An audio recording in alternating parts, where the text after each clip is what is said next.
Allahumma salli ala Muhammad wa ala ali Muhammad. Allahumma salli ala Muhammad wa ala ali Muhammad.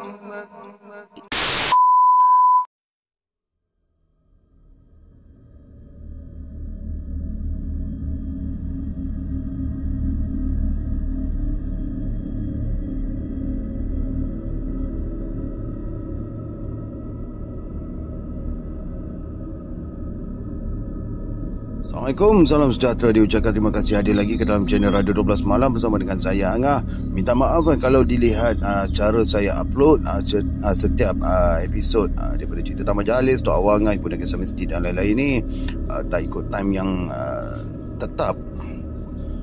Ini disebabkan kerana saya tak rekod awal lah. Kerana saya masih lagi orang kata apa, masih terikat dengan kerja hakiki. Jadi bila masa free saya terus rekod, lepas tu terus saya uploadkan. Itu pun kalau awal pun dalam tempoh 2-3 jam selepas upload lah. Sehabis mungkin sebenarnya. Kalau boleh saya nak upload setiap jam 3 petang yang sebenar-benarnya. Tapi insyaAllah lah kehadapan ni saya cuba. Kalau orang kata ada masa yang terluang, saya cuba rekod awal supaya kita sama-sama tak miss untuk orang kata ke udara pada jam 3 petang setiap hari itu, insyaAllah. Baiklah, kepada kawan-kawan semua yang mendengar, saya ucapkan, saya doakan, teman-teman kita doakan kesejahteraan kita dunia dan akhirat. Semoga dipermudahkan urusan, dipermurahkan rezeki dunia dan akhirat, dilepaskan segala hutang dunia dan akhirat, disayangi orang, menyayangi orang tanpa ada orang kata ada hasad, dengki dan dendam, insyaAllah. Amin ya rabbal alamin. Baik, tak nak mengoceh terlalu panjang, kita akan teruskan dengan kisah daripada Tok Awangah, episod yang ke-109 yang bertajuk Ngah Zaman Jadi Buaya Putih.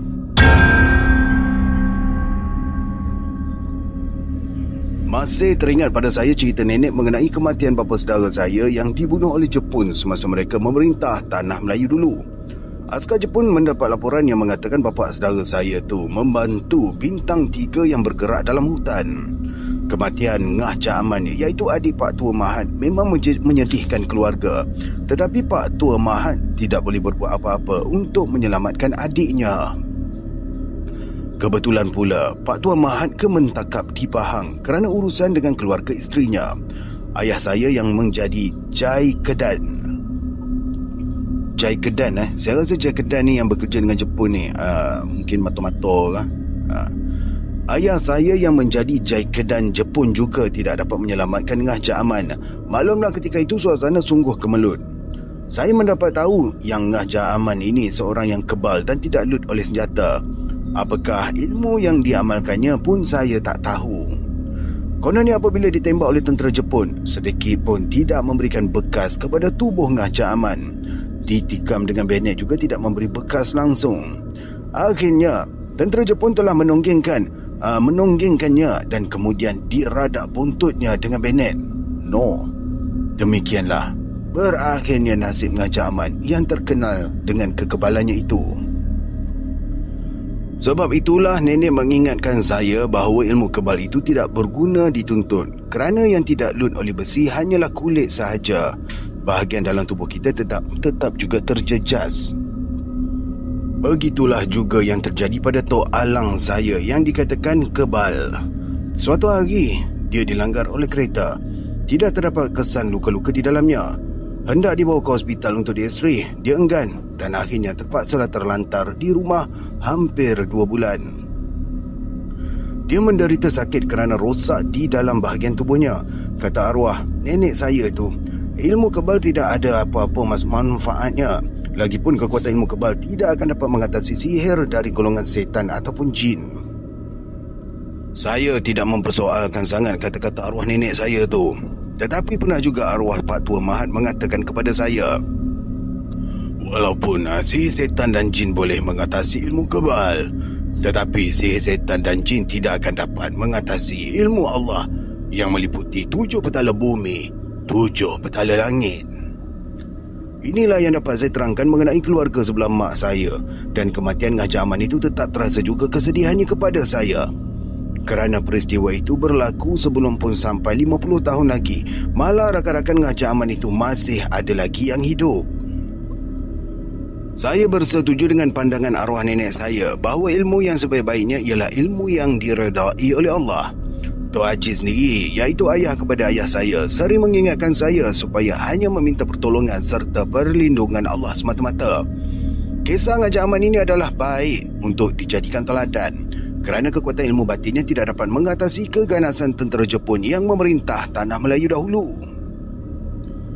Di mana Ngah Jaman menuntut ilmu kebatinan, nenek juga tak tahu. Tetapi nenek bagi tahu, Ngah Jaman ni boleh menyelam di dalam air sampai 1 hari 1 malam. Mula-mula tentera Jepun memburunya. Dia telah terjun ke dalam lombong. Puas tentera Jepun menunggunya di tepi lombong selama 12 jam. Namun Ngah Jaman tidak juga timbul ke permukaan air. Sejak itulah tentera-tentera Jepun sentiasa berdendam dengan Ngah Jaman. Apalagi tali barut Jepun memberitahu penglibatannya dengan golongan anti Jepun di dalam hutan. Sebelum Jepun datang ke tanah Melayu, suasana di kampung adalah aman dan tenteram. Walaupun politik di negeri ini hebat, tetapi Ngah Jaman tidaklah mencampuri urusan politik. Dia membuat kerja-kerja kampung seperti abangnya, Pak Tua Mahat. Kelebihan Ngah Jaman pada penglihatan mata orang kampung ialah dia menjadi pawang air. Tidak sama dengan abangnya, iaitu Pak Tua Mahat yang menjadi pawang berburu. Tetapi pengajian agama Pak Tua Mahat lebih mendalam kerana sejak ayah saya berkahwin dengan emak saya, iaitu adiknya. Emak saya ialah adik Pak Tua Mahat dan Ngah Jaman. Di sini diterangkan, Pak Tua Mahat rajin mendampingi Tok Haji ayah kepada ayah saya. Sama ada Ngah Jaman pernah belajar dengan Tok Haji ataupun tidak, memang nenek tak tahu. Kerana Ngah Jaman tidaklah rapat dengan Tok Haji seperti Pak Tua Mahat. Kata ayah saya, pernah satu waktu air sungai Bah, Tok Haji menyeberang sungai itu kerana mahu menyelamatkan emak saya yang sedang mengandungkan saya. Kebetulan rumah saya terletak di seberang sungai. Jadi Tok Haji terpaksa menyeberangi sungai untuk membawa emak saya ke sebelah darat kampung.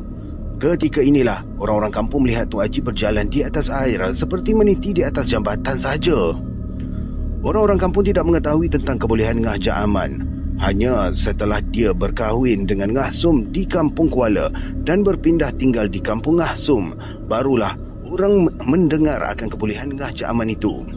Nenek sendiri heran dari mana Ngah Jaman mendapat kepandaian tersebut. Mula-mulanya, cerita mengenai Ngah Jaman ini diketahui apabila seorang gadis disambar buaya ketika membasuh di sungai. Pak Dahuk yang menjadi pawang di situ telah berusaha mencari gadis yang disambar buaya itu, namun tidak berjaya. Biasanya, Pak Dahuk akan memanggil semua buaya beratur di atas pasir dan buaya yang bersalah akan menyerah diri untuk diberi hukuman. Saya daripada tadi duk bercakap ni, belakang saya ni duk bunyi krok-krak, belakang rumah saya ni hutan ni. Dah tembak dengan macam roket, tak ada pula pergerakan lain. Ni bunyi lagi krok-krak, risau pula pokok durian ni kalau tumbang. Tak naya Pak Karim. Tak apa, kita teruskan. Kemudian buaya itu akan dibunuh dan mengikut arahan Pak Dahuk, buaya itu kemudian dikapankan seperti mayat manusia dan disempurnakan pengkebumiannya seperti manusia juga. Baik siapa yang tahu bab agama berkenaan dengan ni, bolehlah komen-komen. Buaya dikebumikan secara manusia. Pelik ni. Apabila gadis itu diketahui oleh emaknya sudah disambar buaya, maka Pak Dahuk pun mula membakar kemenyan di tebing sungai. Kemudian orang-orang kampung melihat satu demi satu buaya akan naik ke pasir. Selepas itu dia kembali terjun ke air. Ya, dia nak minta ke roh aku ni, rungut Pak Dahuk menggertak bibir. Mengapa? Ngah Jaman yang ada bersama di situ bertanya. Kebetulan gadis yang disambar buaya itu ada hubungan kekeluargaan dengan Ngah Sum. Dia tak mau naik ke atas, jelas Pak Dahuk gelisah. Dia merasa dirinya sudah dicabar. Sebagai seorang pawang berpengalaman, dia sudah dapat mengagak akan cabaran tersebut. Ketika ini dia sudah dapat menggambarkan bahawa buaya ini berdendam dengan dirinya sebagai pawang sungai di situ. Selama ini, orang-orang di kampung Kuala selalu meminta Pak Dahuk membakar kemenyan kalau mahu mencari ikan di sungai. Setelah Pak Dahuk membakar kemenyan, mereka tidak takut lagi untuk menjeramak ikan walaupun masuk ke kawasan teluk. Mereka tidak takut memasukkan ceramak ke bawah perut buaya. Di bawah perut buaya itulah ikan banyak berkumpul. Orang-orang kampung akan gembira kerana mendapat ikan banyak setelah Pak Daud membakar kemenyan. Memang dia ni nak cari geruh aku, gerutu Pak Daud sambil meramas-ramas pasir. Kalau Tok Pawang benarkan, biar saja aku yang bantu.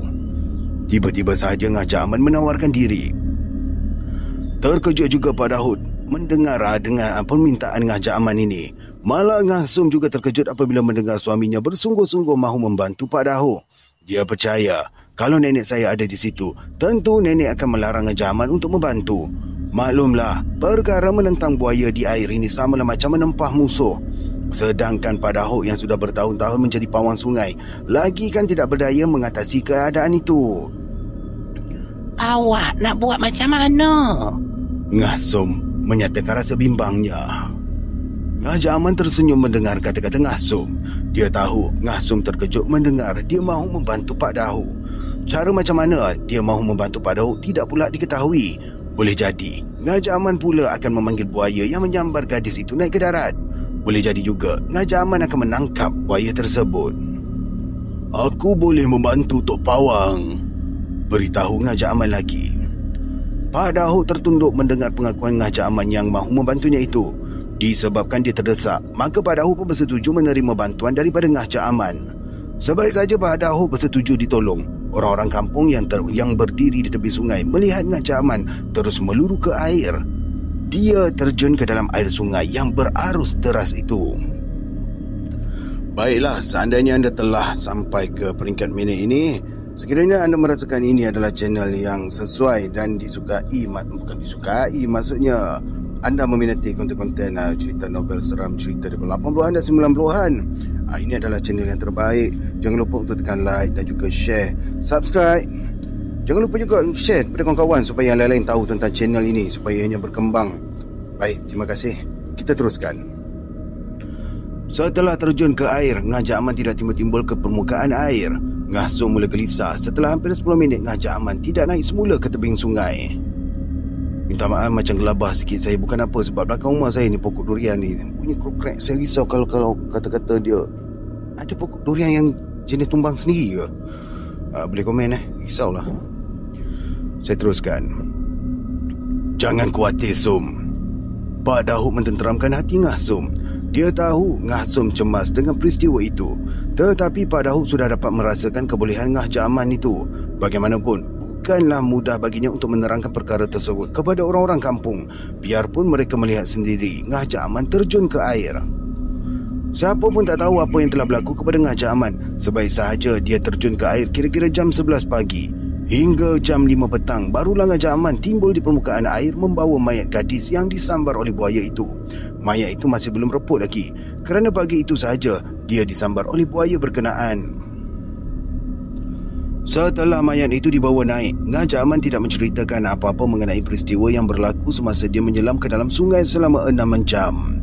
Bagi manusia biasa, 6 minit pun tidak berdaya untuk tinggal di dalam air. Tetapi Ngah Jaman telah membuktikan yang dia boleh hidup di dalam air berjam-jam.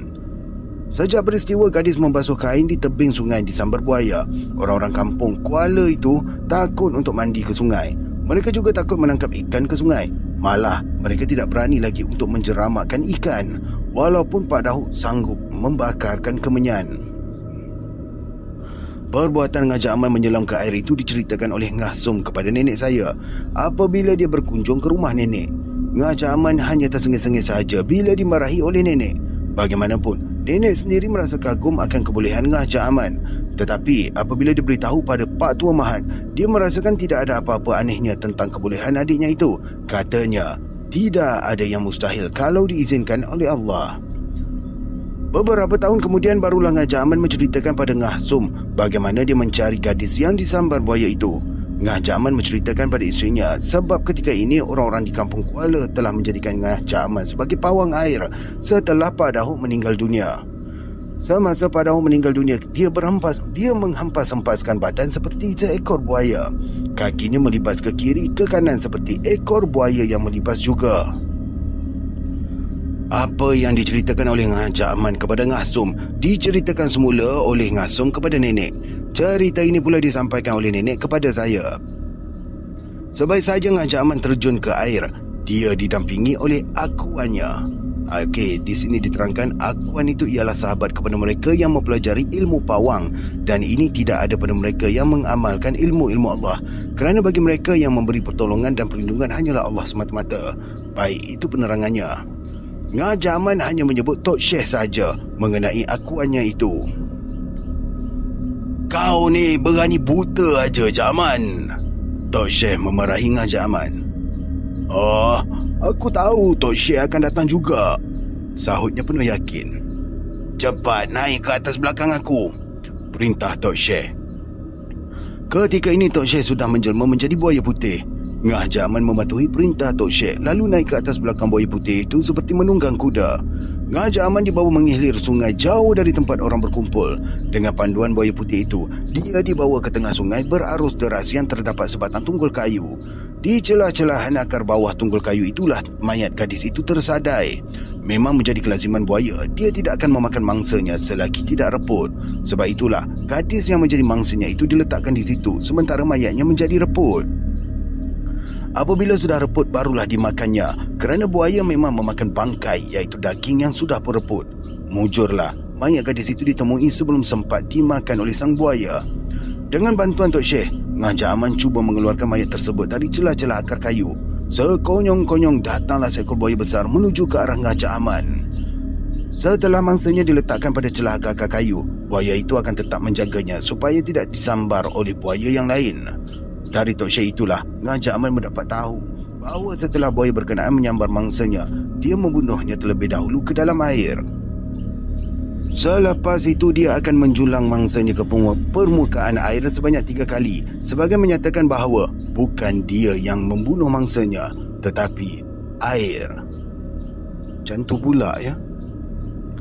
Kemudian barulah dia menyimpan di tempat-tempat yang tidak boleh dihanyutkan oleh air sementara menunggu daging mangsanya reput.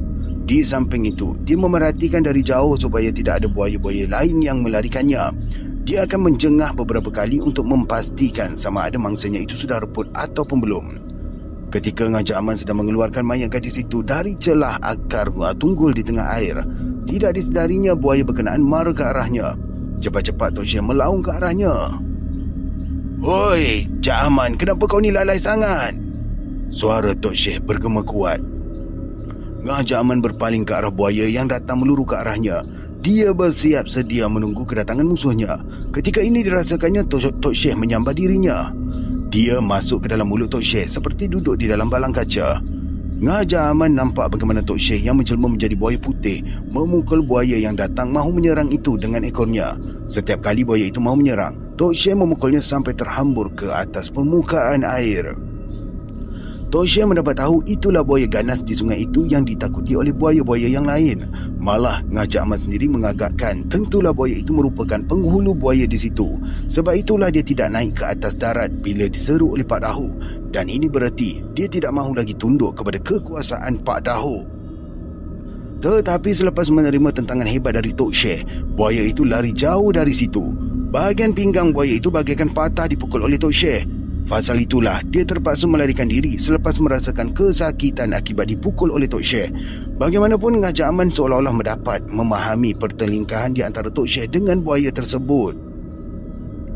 Tak patut awak berkasar dengan aku, tegas buaya ganas itu yang mengakui dirinya adalah penghulu buaya. Awak ganas sangat, jerkah Tok Syekh keras. Aku bukan ganggu awak, aku ganggu manusia, sahutnya mempertahankan diri. Tapi Cak Aman ni sahabat aku, awak tahu, Tok Syekh mengingatkan. Aku tahu. Awak ni puaka air, jangan awak nak berdusta. Kalau dengan Dahu bolehlah awak main-mainkan, kata Tok Syekh menyindir. Bukan aku yang bunuh orang tu, jelas penghulu buaya yang dipanggil oleh Tok Syekh puaka air. Sungai yang bunuh orang tu, aku hanya menyambar dari atas tebing. Dia masih lagi berdendam dengan Tok Syekh kerana menghalang maksudnya. Sekarang aku pun tak ambil budak ni dari kau, Sindir Tok Syekh ketawa mengejeknya. Aku mahu ambil budak ni dari air, sebab air yang membunuhnya. Kalau kau yang membunuhnya, aku akan ambil daging mulut kau. Faham? Katanya sambil mengancam. Buaya itu tahu bahawa dia tidak akan dapat menentang Tok Syekh. Kalau dia berkeras menentang Tok Syekh, berarti dia tidak akan dapat melepaskan diri ke mana pun. Sebab itulah dia melarikan diri dari Tok Syekh, hilang daripada pandangan mata Ngah Ja'aman. Selepas itu tidak ada apa-apa halangan lagi bagi membolehkan Ngah Ja'aman menarik mayat itu keluar dari celah-celah akar tunggul di tengah air itu.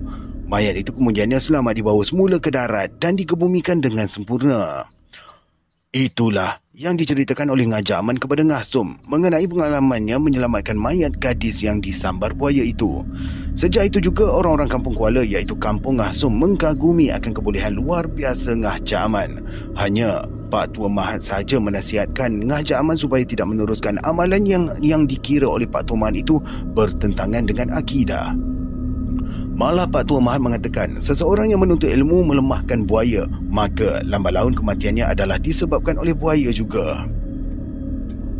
Namun Ngah Ja'aman tidak menghiraukan nasihat Pak Tua Mahat. Dia tetap berpegang kuat bahawa amalannya tidak ada kena-mengena dengan akidah. Bagaimanapun ini adalah keyakinan Ngah Ja'aman. Kerana dari segi akidah, kita hanya memohon pertolongan daripada Allah, bukannya dari Tok Syekh atau lain-lain akuan. Sayangnya, semasa Ngah Ja'aman mati dibunuh oleh tentera Jepun, saya baru berumur 10 tahun saja. Tidak banyak yang saya ketahui sangat mengenai dirinya. Tetapi selepas kejadian dia menyelamatkan mayat gadis itu, buaya di Sungai Kampung Kuala bertambah ganas. Setiap hari ada sahaja mangsanya, sama ada kerbau ataupun lembu. Ketakutan penduduk-penduduk kampung juga semakin membimbangkan. Mereka selalu diserang sakit merasakan sungai sudah menjadi puaka yang menggerunkan. Ketika inilah Pak Dahuk selalu diserang sakit-sakit. Dia selalu mengadu kepada isterinya tentang pinggangnya yang sakit seperti patah pada bahagian tersebut. Sakit yang dideritainya itulah yang membawa kepada kematian Pak Dahuk. Selepas kematian Pak Dahuk, buaya di Sungai Kampung Kuala tetap mengganas. Orang-orang kampung tidak lagi membiarkan ternakan mereka meragut rumput di tebing sungai. Mereka juga tidak berani untuk ke sungai, sama ada mandi ataupun membasuhkan pakaian. Satu hari, anak Pak Dahuk, Usup Magang, menemui Ngah Ja'aman memberitahu wasiat ayahnya sebelum menghembuskan nafas. Ayah yang suruh bagi tahu Ngah Ja'aman supaya selamatkan kampung ni dari keganasan buaya, beritahu Usup Magang. Pawang buaya di sini cuma Pak Dahuk dan keturunan je. Ngah Ja'aman cuba menolak kerana tugas seterusnya untuk menjadi pawang buaya di kampung itu ialah Usup Magang. Tetapi Pak Dahuk sudah tidak membenarkan lagi anaknya itu untuk menjadi pawang buaya di situ. Ini wasiat ayah lah, kata Usup Magang bersungguh-sungguh. Aku tak pernah buat kerja ni, ujar Ngah Ja'aman. Tapi ayah kata cuma Ngah Ja'aman saja boleh mengamankan sungai ni. Ayah tahu sangat mengenai diri Ngah Ja'aman, jelas Usup Magang. Kalau tidak ada pawang yang mengawal buaya di sungai, sudah tentulah keganasannya tidak dapat diatasi. Usup Magang yang mewarisi tugas menjadi pawang buaya di situ sudah bersedia menyerahkannya kepada Ngah Ja'aman. Setelah puas Usup Magang memujuk, barulah Ngah Ja'aman menceritakan bahawa buaya yang mengakui dirinya penghulu buaya semasa menyambar gadis dulu amat berdendam kepada Pak Dahuk. Ayah tahu sangat penghulu buaya tu berdendam, kata Usup Magang mengingatkan semula cerita ayahnya. Mujurlah Ngah Ja'aman datang membantu, kalau tidak geruk ayah masa tu, ujarnya macam menyesali kejadian yang menimpa kampungnya itu. Ayah kau tu salah menghukum, keluh Ngah Ja'aman perlahan. Bukan salah, tapi ayah tersalah, sahut Usup Magang. Ngah Ja'aman terangguk-angguk. Memang benar kata Usup Magang bahawa arwah Pak Dahuk tersalah menghukum seekor buaya yang tidak bersalah. Peristiwa itu bermula bila seekor lembu penduduk kampung disambar buaya. Pak Dahuk telah membakar kemenyan, menyuruh semua buaya naik ke pasir. Hampir 30 ekor buaya naik ke pasir berbaris menunggu perintah daripada Pak Dahuk. Dengan petuanya, Pak Dahuk memukul satu demi satu kepala buaya yang berbaris di pasir. Setelah ekor buaya yang dia tulis buayan setelah ekor buaya yang sudah diketuk kepalanya segera terjun semula ke air hinggalah sampai kepada seekor buaya julung. Apabila diketuk kepalanya, dia tidak terus terjun ke air. Pak Dahuk dapat melihat air mata buaya itu seolah-olah tergenang macam air mata di pelupuk mata manusia. "Kau yang buat dia?" soal Pak Dahuk mengetuk sekali lagi kepala buaya tersebut. Buaya itu tidak juga terjun ke air. Melihatkan keadaan itulah, Pak Dahuk merasakan buaya itulah yang telah melakukan kesalahan yang menyambar lembu berkenaan. Demikian petua yang dipelajari dari gurunya turun-temurun. Setelah merasakan keputusannya adil, dia menyuruh orang menembak buaya tadi. Bangkai buaya itu dikapan dan dikebumikan seperti adat kebiasaan yang dilakukan oleh Pak Dahuk. Malamnya, Pak Dahuk bermimpi dia didatangi oleh penghulu buaya yang memarahinya kerana membunuh anaknya. Mengikut katanya, anaknya tidak melakukan perbuatan menyambar lembu di tebing sungai. Anak penghulu buaya itu datang semata-mata menerima seruan daripada Pak Dahuk dan dia tidak akan terjun ke air apabila kepalanya diketuk kerana kekeliruan. Apakah masalah kekeliruan itu hanyalah diketahui oleh Pak Dahuk dan penghulu buaya itu sahaja. Walaupun esoknya Pak Dahuk menyeru semua buaya-buaya bagi memastikan mimpinya benar dan buaya yang melakukan kesalahan itu dapat dikesan, tetapi perbuatan Pak Dahuk sudah terlanjur. Dia sudah membunuh anak penghulu buaya yang disangkanya melakukan perbuatan menyambar lembu penduduk kampung. Oleh itu, dia terpaksa menghadapi ancaman dari penghulu buaya tersebut. Hinggalah peristiwa gadis yang disambar buaya itu terjadi, Pak Dahuk tidak menyatakan rahsia dendam penghulu buaya berkenaan. Anehnya, setelah Pak Dahuk meninggal, keganasan penghulu buaya tidak juga berakhir. Pantang saja mendapat peluang, dia akan menyambar mangsanya. Sebab itulah, Usop Magang meminta Ngah Ja'aman mengambil alih tugasnya sebagai pawang buaya. Ngah Ja'aman tidak bersetuju menjadi pawang buaya. Dia meminta Usop Magang meneruskan warisan kerja ayahnya, tetapi dia bersedia membantu Usop Magang. "Sama-samalah kita buat kerja ni, Sob," katanya pada Usop Magang. Silap dialog. "Sama-samalah kita buat kerja ni, Sob," katanya pada Usop Magang. "Kalau Ngah Ja'aman saja buat, apalah salahnya?" Usop Magang masih mengharapkan Ngah Ja'aman bersedia memikul tugas menjadi pawang buaya itu. "Ini hak kau lah, Usop. Aku cuma boleh membantu je," jelas Ngah Ja'aman selanjutnya. Ngah Ja'aman tidak bersetuju menjadi pawang buaya. Dia meminta Usop Magang. Saya terulang balik lagi sekali. Saya perbetulkan. Setelah mendapat pengakuan Ngah Ja'aman, esoknya Usop Magang pun mula membakar kemenyan di atas tebing sungai. Orang-orang kampung datang melihat upacara Usop Magang memberitahu buaya-buaya di sungai mengenai kedudukannya sebagai pawang buaya. Sejak turun-temurun dari datuknya, apabila upacara itu dibuat, semua buaya di sungai akan naik ke pasir seolah-olah memberi pengakuan taat setia kepada pawang buaya. Inilah yang dilakukan oleh Usop Magang seperti yang dibuat oleh datuk moyangnya sejak turun-temurun. Tetapi baru sahaja Usop Magang membakar kemenyan, tiba-tiba seekor buaya besar muncul di permukaan air lalu melibaskan ekornya ke arah Ngah Ja'aman yang berdiri di tebing sungai. Ujung ekornya menyinggahi pinggang Ngah Ja'aman hinggakan dia tercampak ke dalam air. Ngah Som yang melihat kejadian itu terpekik kerana dia di depan matanya Ngah Ja'aman disambar buaya. Orang-orang kampung hanya melihat sahaja dari jauh kejadian yang menimpa Ngah Ja'aman. Oleh itu, mereka hanya nampak Ngah Ja'aman terhumban ke dalam air lalu tenggelam bersama dengan buaya yang menyambarnya. Tidak lama kemudian, mereka nampak seekor buaya berenang pantas di permukaan air dikejar oleh seekor buaya putih. Buaya putih itu tiba-tiba muncul dan menghambat buaya yang menyambar Ngah Ja'aman tadi. Selepas itu mereka tidak nampak apa-apa lagi mengenai kelibat buaya yang berhambat-hambatan itu. Hanya Ngah Ja'aman kelihatan terapung-apung di permukaan air. Bagaimanapun, tidak seorang yang berani terjun ke sungai menyelamatkan Ngah Ja'aman kerana mereka masih lagi bimbang akan ancaman buaya. Tidak lama kemudian, tubuh Ngah Ja'aman yang tidak sedarkan diri itu ditolak oleh seekor buaya putih naik ke atas pasir. 3 hari Ngah Ja'aman demam sengal-sengal badan hingga terlantar di rumah, tetapi dia tidak mahu memanggil sesiapa pun untuk mengubatinya. Setelah didesak oleh Ngah Som, barulah Ngah Ja'aman menceritakan semua pengalamannya menyelamatkan gadis daripada menjadi mangsa penghulu buaya. Dari situlah Ngah Som tahu akan kebolehan suaminya itu. Setelah memahami kedudukannya, tidaklah lagi Ngah Som bimbang kerana dia yakin Ngah Ja'aman boleh mengatasi ancaman buaya di sungai.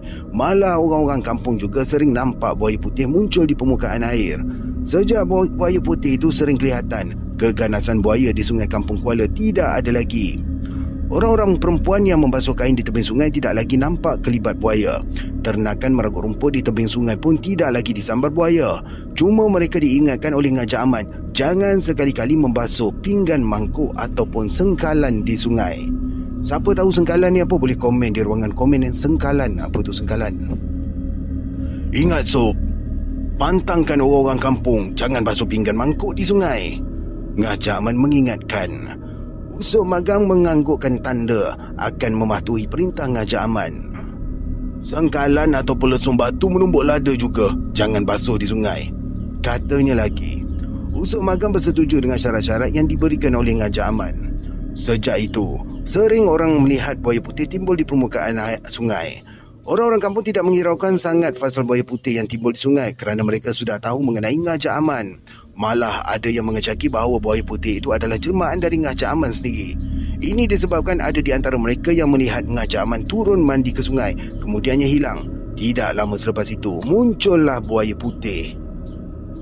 Mereka juga diberitahu sekiranya buaya putih itu berenang mudik ke hulu, tidaklah ada musuh yang mengganggu. Sekiranya buaya putih itu berenang menghilir sungai, janganlah bermain di tebing atau membiarkan ternakan meragut rumput di tebing. Itulah tandanya buaya sedang mencari mangsa. Isyarat yang diberikan oleh buaya putih ini adalah isyarat yang dinyatakan oleh Ngajak Aman kepada Usop Magang. Selepas Ngajak Aman dan Usop mengawal suasana di Sungai Kampung Kuala, masalah gangguan dari buaya-buaya mengganas tidak ada lagi. Malah penghulu buaya yang dikatakan tidak mahu tunduk dengan arwah Pak Daud dahulu pun tidak muncul-muncul lagi. Apakah penghulu buaya itu sudah mati dibunuh oleh buaya putih ataupun sudah melarikan diri tidak pula lah diketahui. Orang-orang kampung juga tidak berani sangat mahu bertanyakan mengenai buaya putih yang mengawal sungai mereka dari Ngajak Aman. Itulah kisah Ngajak Aman yang diceritakan oleh arwah nenek kepada saya. Kerana dalam zaman Jepun memerintah negeri ini, Ngajak Aman berpindah balik ke kampung kami. Dia tidak mahu tinggal di Kampung Kuala kerana kebanyakan orang-orang di situ takut apabila digertak oleh tentera-tentera Jepun. Mereka mudah mengaku kalau digertak dengan ancaman, hinggakan orang yang tidak bersalah pun jadi dituduh bersalah. Siapa pun tak berani nak bantah. Pada hari Pak Tuan Mahat pergi ke Mentakap, Ngajak Aman ditangkap oleh tentera Jepun. Ayah saya yang menjadi Jaikedan, iaitu ketua pengawal kampung. Kat sini diterangkan jugalah maksud Jaikedan tu. Ayah saya yang menjadi Jaikedan cuba menyelamatkannya, tetapi ayah saya pula dinasihatkan oleh pegawai Jepun di daerah kami supaya tidak mencampuri masalah pegawai-pegawai tingginya. Menurut pegawai Jepun itu, Ngajak Aman didapati menjadi ketua gerakan melawan Jepun sejak dia di Kampung Kuala lagi. Apakah benar dakwaan dari tentera-tentera Jepun ini tidaklah diketahui sangat oleh keluarga kami. Tetapi kata nenek, dia tidak pernah melihat Ngajak Aman meninggalkan kampung. Cuma dia enggan menyertai Jaikedan, iaitu pengawal kampung di zaman pemerintahan Jepun. Pak Tuan Mahat tidak dapat dihubungi semasa Ngajak Aman ditangkap Jepun kerana masalah perhubungan ketika ini adalah sukar. Seminggu Ngajak Aman dalam kurungan Jepun, dia pun dijatuhkan hukuman bunuh. Pada mulanya dia dipancung setelah menggali lubang sendiri, tetapi mata pedang Jepun itu tidak memberi bekas langsung. Keadaan ini menyebabkan pegawai Jepun yang bertanggungjawab memancung leher Ngajak Aman itu menjadi marah. Lantas Ngajak Aman dipaksa meminum air sabun. Kemudian diletakkan sekeping papan di atas perutnya. Beberapa orang tentera Jepun memijak papan tersebut, namun tidak juga memberi bekas kepada Ngajak Aman. Keganasan Jepun tidak berakhir di situ sahaja. Selagi mangsanya tidak dapat dibunuh, mereka akan tetap tidak berpuas hati. Setelah dua percubaannya gagal untuk membunuh Ngajak Aman, mereka menggantung Ngajak Aman pula dengan kaki ke atas kepala, kaki ke atas kepala ke bawah di sebatang pohon pokok kekabu. Kemudian ditembak bertalu-talu. Tembakan itu juga tidak memberi bekas. Akhir sekali, saya pun nak jadi Jepun ini. Akhir sekali, barulah Ngajak Aman ditonggengkan, kemudian diradak buntutnya dengan bayonet. Tusukan bayonet pada bahagian lubang duburnya ini tidak dapat dipertahankan lagi oleh Ngajak Aman. Dia menggeletek kesakitan dan berakhirlah riwayatnya di tangan tentera-tentera Jepun. Bagaimanapun bagi saya, semua kejadian itu adalah dengan izin Allah belaka. Saya sendiri tidaklah berhajat mahu mempelajari ilmu-ilmu seperti yang diamalkan oleh Ngajak Aman itu, tetapi saya merasa bersedih dengan kematiannya yang sungguh terseksa. Nasib yang menimpa Raja Aman terus memburu keluarga saya apabila Jepun menyerah diri. Ketika inilah berlakunya keganasan yang dilakukan oleh golongan bintang 3. Mereka menangkap sesiapa sahaja yang disyaki menjadi tali barut Jepun. Hal ini juga berlaku kepada keluarga saya. Seramai 20 orang golongan bintang 3 telah datang mencari ayah saya kerana mereka mengesyaki ayah saya menjadi penyokong Jepun. Ayah saya mengajak saya yang baru berumur 10 tahun untuk pergi ke rumah Tok Haji dan meninggalkan emak saya yang baru saja seminggu melahirkan adik saya. Kerana emak saya masih lagi dalam pantang, maka terpaksalah emak saya ditinggalkan. Ayah saya mengingatkan saya supaya jangan bercakap sepatah pun walaupun ada ternampak apa-apa. Ketika menuruni tubir, seramai 20 orang kumpulan bintang 3 berselisih jalan. Tetapi mereka tidak mengiraukan ayah saya yang mereka cari. Kami pun teruslah berjalan menuju ke rumah Tok Haji yang terletak kira-kira 3 batu dari rumah kami. Selepas kejadian itu, emak memberitahu bahawa 20 orang kumpulan bintang 3 telah mengepung rumah kami. Mereka berkeliling saja, tidak dapat rapat ke rumah. Manakala adik saya yang baru lahir itu pun tidak menangis langsung, menjadikan suasana di rumah itu senyap sepi seperti tidak berorang. Kira-kira setengah jam, orang-orang bintang 3 itu berkeliling ke rumah kami. Mereka pun beredar dari situ. Emak tidak dapat memahami kata-kata mereka disebabkan semuanya bercakap dalam bahasa Cina. Tidak lama selepas itu, berlakunya peristiwa amukan orang-orang Melayu di merata tempat di negeri ini. Di Batu Pahat telah muncul Kiai Saleh yang mengetahui tindakan menentang orang-orang bintang 3 yang mengganas. Ketika itu, saya hanya mendengar nama Kiai Selamat bertindak di Batu Kikir, tetapi siapa pun tidak tahu siapakah Kiai Selamat ini. Dalam masa ini, ayah saya memberitahu Tok Haji memang pergi ke Batu Kikir kerana menantunya ada tinggal di sana. Baik mana yang tak tahu tentang Kiai Saleh, boleh follow saya punya channel di Pustaka Fakta. Ada hari tu sekali saya upkan tentang kisah Kiai Saleh. Kita jumpa di Pustaka Fakta ya. Macam mana Tok Haji tidak pula diketahui. Disebut macam mana Tok Haji ni mungkin dimaksudkan keadaan ya. Kerana tidak ada kenderaan ke sana yang letaknya hampir 60 batu dari tempat kami. Kalau mahu menaiki basikal pula, Tok Haji memang tidak tahu menunggang basikal disebabkan kaki kanannya layuh ataupun tepuk. Tetapi kata kakak ayah saya yang di Batu Kikir itu, memang Tok Haji sampai ke sana semasa peristiwa berdarah berlaku. Ada orang yang melihat Tok Haji berdiri di atas satu jambatan dan tidak dapat hendak melarikan diri apabila dikepung oleh 30 orang lelaki Cina.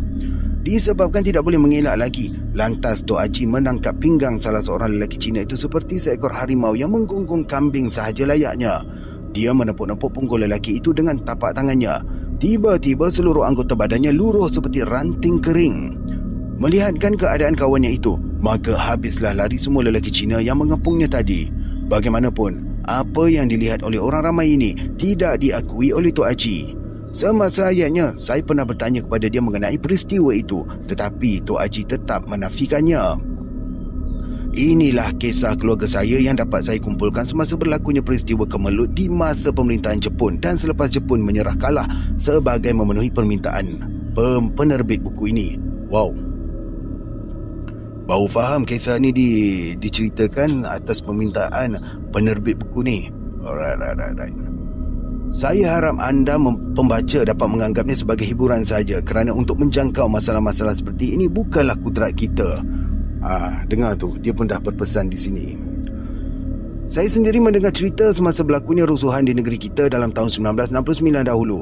Ramai orang yang menjual tangkal azimat. Sebenarnya, tangkal azimat tidak boleh menolong kita. Sebaliknya, tangkal azimat itu hanyalah sebagai penguat semangat sahaja. Kita merasa diri kita tidak diancam bahawa kerana adanya tangkal azimat tadi, sedangkan itu hanyalah perasaan semata-mata. Yang memberi pertolongan dan perlindungan kepada kita hanyalah Allah. Ketika saya menulis cerita ini, kebetulan datang seorang wanita yang kononnya dari Terengganu menjual keropok. Dia memberi salam kepada saya yang menyebabkan saya terhenti menulisnya. Sebaik sahaja isteri saya membuka pintu, dia tiba-tiba serba salah untuk masuk. Bagaimanapun saya mempersilakan dia masuk. Mahu tidak mahu dia terpaksa juga masuk, tetapi keadaannya macam gelisah sedikit. Memandangkan keadaannya itu, saya dapat juga menduga tentu perempuan ini ada gangguan sedikit. Dia seolah-olah kepanasan bila berada di dalam rumah saya. Untuk memastikannya lagi, saya cuba membacakan ayat kursi sebanyak 33 kali sekaligus. Dia memekik lantas memaki-maki saya. Jiran-jiran semuanya terkejut dan datang melihatnya. Disebabkan jiran-jiran sudah tahu akan kedudukan saya, maka mereka pun ikut sama membantu. Kalau ada simpan-simpan permainan, jangan sesekali kau cuba jejak rumah ustaz ni, ujar salah seorang jiran saya. Namun saya tak hiraukan sangat bualan jiran-jiran seperti itu. Yang penting bagi saya ialah menentang syaitan yang mengganggu manusia.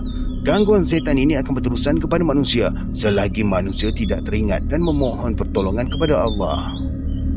Permainan turun-temurun ni, kata salah seorang lagi jiran. Boleh jadi dia sendiri tak tahu menahu dengan permainan tu, jelasnya sambil membantu saya memegang kaki wanita itu. Saya membacakan 11 ayat dari surah As-Saffah sambil menghembuskan perlahan ke kepalanya. Hingga masuk asar, barulah wanita itu dapat dipulihkan semula. Alhamdulillah. Hari ini selesai juga untuk episod kali ini. Walaupun terdapat sedikit gangguan yang menyebabkan saya serba salah sedikit nak membaca. Risau pokok tumbang katanya. Apapun pada yang komen sebelum ni kata cerita Tok Wang semakin lama semakin pendek. Nah, ambil kali ni 30 minit ke atas, mana dekat 40 minit ceritanya. Terima kasih lagi sekali kerana mendengar sampai habis. Jangan lupa untuk share kepada kawan-kawan supaya mereka tahu tentang channel kita yang baru nak berkembang ni. Terima kasih banyak-banyak saya ucapkan lagi sekali. InsyaAllah semoga kita bertemu lagi dalam episod yang seterusnya. InsyaAllah. Assalamualaikum warahmatullahi wabarakatuh.